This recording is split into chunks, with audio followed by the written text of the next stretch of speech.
नमस्कार दोस्तों। अगर आप स्टूडेंट हैं, पढ़ाई में दिक्कत आ रही है, फोन की लत लगी हुई है, दोस्तों और परिवार के साथ रिश्ते ठीक नहीं चल रहे या भविष्य को लेकर कंफ्यूज हो, तो यह वीडियो आपके लिए है। इस किताब के 7 हैबिट्स अपनाने से आप ज्यादा कॉन्फिडेंट, प्रोडक्टिव और खुश बन सकते हो। आज हम इन 7 आदतों को आसान भाषा में समझेंगे ताकि आप आज से ही इन्हें अपनी जिंदगी में लागू कर सकें। पहली आदत है सक्रिय बनो, बी प्रोएक्टिव। ज्यादातर स्टूडेंट रिएक्टिव होते हैं। कोई टीचर डांट दे तो गुस्सा हो जाते हैं, कोई दोस्त कुछ कह दे तो उदास हो जाते हैं। हालात उन्हें कंट्रोल करते हैं। लेकिन सक्रिय बनने वाला खुद अपनी जिंदगी की कमान संभालता है। वो सोचता है मेरा रिएक्शन मेरे हाथ में है। उदाहरण के तौर पर अगर एग्जाम में कम मार्क्स आए तो रिएक्टिव स्टूडेंट कहेगा मैं किस्मत वाला हूं, जबकि प्रोएक्टिव स्टूडेंट पूछेगा मैं अगली बार कैसे बेहतर तैयारी कर सकता हूं। आज से छोटी बातों में जिम्मेदारी लेना शुरू करो। समय पर उठना, पढ़ाई का टाइम फिक्स करना। इससे आपको लगेगा कि आप अपनी जिंदगी को कंट्रोल कर रहे हो। दूसरी आदत है अंत को ध्यान में रखकर शुरू करो, begin with the end in mind. कल्पना करो कि 5 से 10 साल बाद तुम कहां देखना चाहते हो। अच्छे कॉलेज में, कोई स्किल मास्टर करके, या खुश और संतुलित जिंदगी जीते हुए।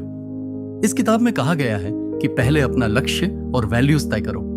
एक पर्सनल मिशन स्टेटमेंट लिखो, मैं किस तरह का इंसान बनना चाहता हूं। बिना गंतव्य के हम जहाज की तरह भटकते रहते हैं, इसलिए पहले सपना देखो, फिर उसकी तरफ कदम बढ़ाओ।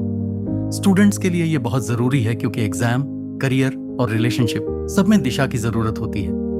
तीसरी आदत है पहले महत्वपूर्ण काम करो, पुट फर्स्ट थिंग्स फर्स्ट। हर दिन बहुत सारे काम आते हैं, पढ़ाई, सोशल मीडिया, खेल, परिवार के साथ टाइम।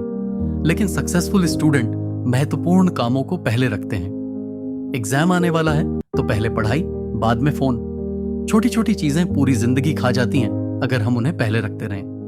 रोज एक साधारण टू डू लिस्ट बनाओ और कामों को महत्वपूर्ण और तुरंत वाले में बांटो। इससे प्रोडक्टिविटी अपने आप बढ़ जाएगी। चौथी आदत है जीत जीत सोचो, थिंक विन विन। जिंदगी कोई कंपटीशन नहीं है जहां दूसरा हारे तो तुम जीतो।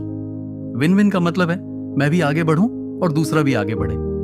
दोस्ती में, ग्रुप स्टडी में या परिवार में यह आदत बहुत काम आती है। अगर कोई क्लासमेट तुमसे बेहतर कर रहा है तो जलन मत करो, उससे सीखो और साथ मिलकर आगे बढ़ो। इससे रिश्ते मजबूत होते हैं और जिंदगी आसान हो जाती है। पांचवी आदत है पहले समझो फिर समझाओ, seek first to understand then to be understood. हम में से ज्यादातर लोग दूसरे की बात सुनने की बजाय सिर्फ अपनी बात कहने का मौका ढूंढते हैं। लेकिन असली कम्युनिकेशन तब शुरू होता है जब हम दूसरे की फीलिंग्स को सिंसियरली समझें। घर पर मम्मी पापा से झगड़ा हो रहा है, पहले उनकी बात ध्यान से सुनो, उनकी परेशानी समझो, फिर अपनी बात रखो। दोस्तों के साथ भी यही तरीका अपनाओ। इससे मिसअंडरस्टैंडिंग्स कम होंगे और रिश्ते बेहतर बनेंगे। छठी आदत है साथ मिलकर काम करो, सिनर्जाइज। 1+1=11। जब अलग अलग लोग अपनी ताकत और आइडिया मिलाते हैं तो नतीजा बहुत बड़ा होता है। ग्रुप प्रोजेक्ट में, टीम वर्क में या दोस्तों के साथ प्लान बनाने में यह आदत कमाल करती है। अकेले करने से बेहतर रिजल्ट मिलता है जब हम दूसरे की अलग सोच को सम्मान दें। सातवीं आदत है खुद को तेज करो, शार्पन द सॉ। अगर तुम रोज बिना रुके काम करते रहोगे तो तुम्हारी एनर्जी खत्म हो जाएगी, इसलिए खुद को रिचार्ज करना जरूरी है। 4 हिस्सों में बैलेंस रखो, शरीर, एक्सरसाइज और अच्छी नींद, दिमाग, पढ़ना और नई स्किल्स, दिल, दोस्तों और परिवार के साथ टाइम, और आत्मा, थोड़ी शांति और मेडिटेशन। हर हफ्ते थोड़ा मैं टाइम निकालो, इससे तुम तरोताजा रहोगे और लंबे समय तक बेहतर परफॉर्म कर पाओगे। दोस्तों, ये 7 आदतें सिर्फ थ्योरी नहीं है। इन्हें एक एक करके अपनी जिंदगी में अपनाओ तो तुम खुद को ज्यादा आत्मविश्वासी, ज्यादा फोकस्ड और ज्यादा खुश पाओगे। आज से सिर्फ एक आदत चुन लो और उसे ट्राई करना शुरू कर दो। अगर ये समरी आपके काम की लगी तो लाइक का बटन दबाओ।